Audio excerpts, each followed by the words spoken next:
regulasyon na dapat nating alam sa pagkukolekta ng mga basura base sa ordinansa.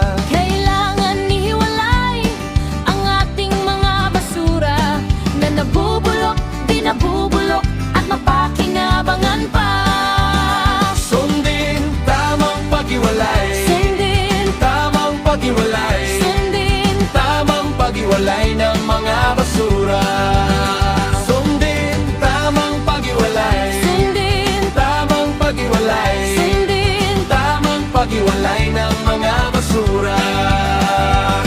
Ang nabubulok na basura pwede ilibing sa lupa. Balat ng prutas, balat ng itlog, bulaklak, dahon at sanga.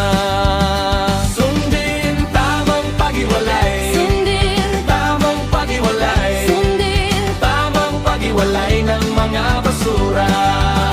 Sundin tamang paghiwalay, sundin, tamang paghiwalay, sundin. tamang paghiwalay ng mga basura.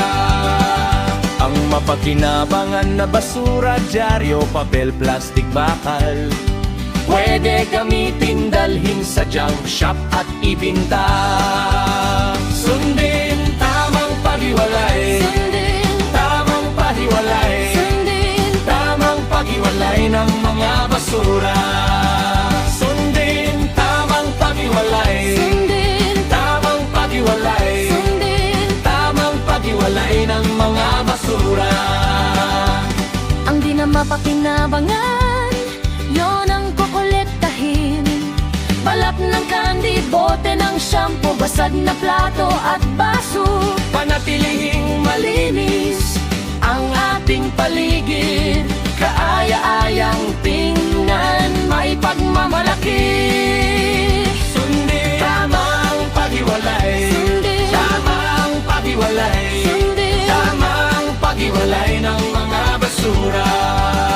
sundin, Tamang paghiwalay, sundin, tamang paghiwalay, sundin. tamang paghiwalay ng mga basura.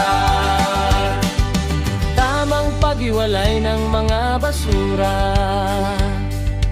upang malinis ang kapaligiran. Sunday!